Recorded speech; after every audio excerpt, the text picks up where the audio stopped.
Strategy games have such an appeal because of variation in tactics on the side of the player are not only rewarded, but expected. And Playwood Project's Wartile takes a new view of this genre by creating an aesthetic of a tabletop world to play in. As in tabletop games or traditional RPG games, you control a series of figurines that serve the role of your party.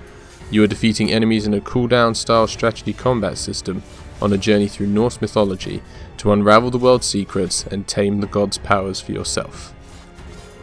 This is unfortunately all that can really be said about the story of the game.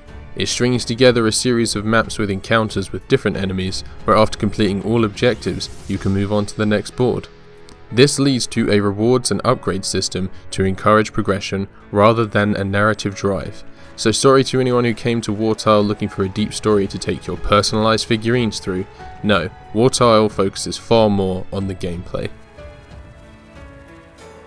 Now, this is not to say that a vague storyline is a complete flaw, but it just feels more like a missed opportunity to keep the player a bit more engaged beyond the game's mechanics, because as I am about to explain, they are sort of a mixed experience. On the journey through a few maps known as battle boards, accessed through an overworld, you'll be sent on a few variations of missions, usually involving a primary objective of capture something or kill a certain enemy, and secondary objectives that usually consist of collect a number of items or use a certain ability. You'll encounter a number of units that vary in appearance and playstyle.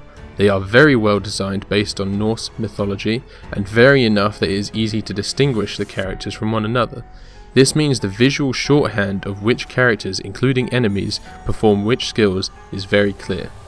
This works well with the real-time element of the gameplay, as you don't really have to stop and assess who you're fighting. After a first encounter, you'll easily recognize which foes you are up against and what you will need to do to counter them. Each figurine having an independent timer that allows them to take actions almost ends up feeling like a game of chess where the queen, rook and bishop all have the ability to move when they want. This can easily lead to players being overwhelmed and should be where tactics comes into play. This is where you must use your knowledge of certain mechanics to counter the foe and prove you are his better, and to a certain extent this is possible. There are some minor advantageous mechanics, such as having units in a formation, having your tanks in front and more damage dealers behind, and use of high ground to get a slight statistical advantage on enemies that are lower than you.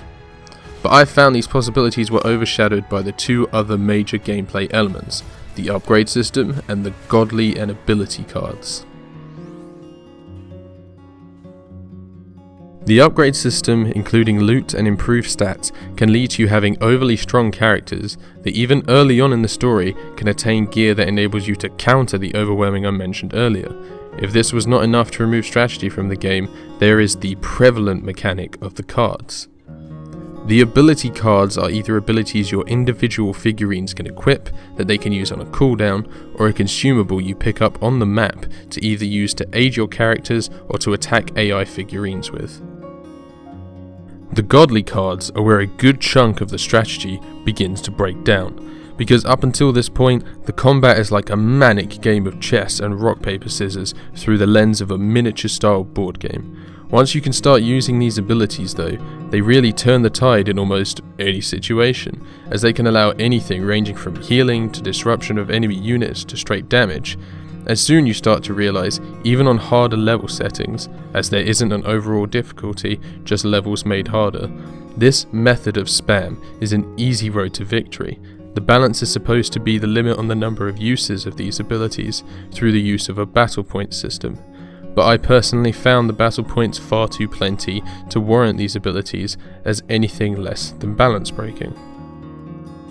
That being said, if the players are looking for a more of a strategy based experience, I would highly recommend just ignoring this mechanic, or at the very least limiting yourself, and the ability to slow down time using the spacebar, forget about that.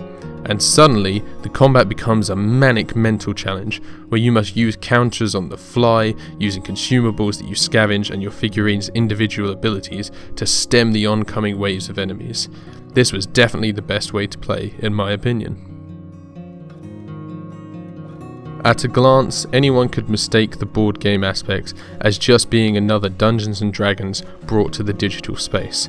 but Wartile neatly dodges this very hard to thrive in area of gaming by simply relying more on combat as well as having real-time combat, and I think this separation was a great choice. Games that are lumped into the mantle of Dungeons & Dragons lead to an expectation of total freedom in the player's actions, but Wartile nicely gives the player the setting without that expectation, leading to very little disappointment, if none.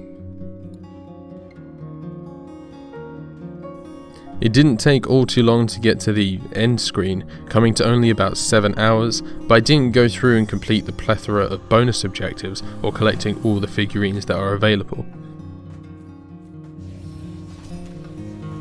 In this new market of games development, where AAA titles are so expensive to produce that microtransactions are par for the course, we can see the rise of indie games as the meat of the gaming market, as they are more and more accessible to create. They allow for greater profit margins without the use of microtransactions, and so in restraint, creativity thrives. As a small title, where Wartile shines isn't the story or combat, it's the design. The world you are thrust into isn't at any point trying to pull you in like an RPG such as Skyrim would. And this is very much a conscious design choice that works brilliantly. The board feels exactly like that, a tabletop board that you play through. The design of the space you traverse, although natural terrain, has a very manufactured feel to it, with hexagonal shapes as the tiles and strangely individual rises for the inclines and slopes, coupled with motionless natural elements such as waterfalls and animals. With next to no animation on these elements, it doesn't leave me thinking it's lazy not to animate the water, but perfectly invites the player to see this little world as a unique and crafted playing space. This element is present in almost every visual aspect of the design, including combat where there is no blood, the death animations which are sort of a breakdown of the pieces, and the overworld looking almost like all the pieces to a board game, even the small section that feels like a rulebook you can check at any time. Despite my enjoyment of this aspect, it is not the focus of my praise for this title. That goes to the soundtrack and sound design. Both of these elements are fantastic and could be transplanted the tracks from the soundtrack, and it could fit into any periodic epic film with the same setting. The music is deeply atmospheric and works in putting the player into this idea that although they are Vikings and it's a real world element, the fantastical side of the music with the long enchanting vocals makes every spell and ability seem totally in place. Overall, Playwood Project should be very proud of creating Wartile, which at this point has only just left early access and is a very ambitious direction to take strategy games, with a more concentrated experience to offer than the broader real-time strategy titles. But this focus needs some polish. It has the potential to pull ideas and tactics out of players, but has elements that mean they won't have to, leaving it a very casual friendly experience with less space for hardcore strategy fans to sink their teeth into. The design is brilliant and works incredibly well for the title. I can see Wartile becoming a new player in the strategy game market. So if you are looking for a friendly entry into strategy that in my opinion has more than enough content for the asking price as it stands and with updates to come, this title is one for you, but it won't hold players really looking for that challenging element that strategy games usually offer.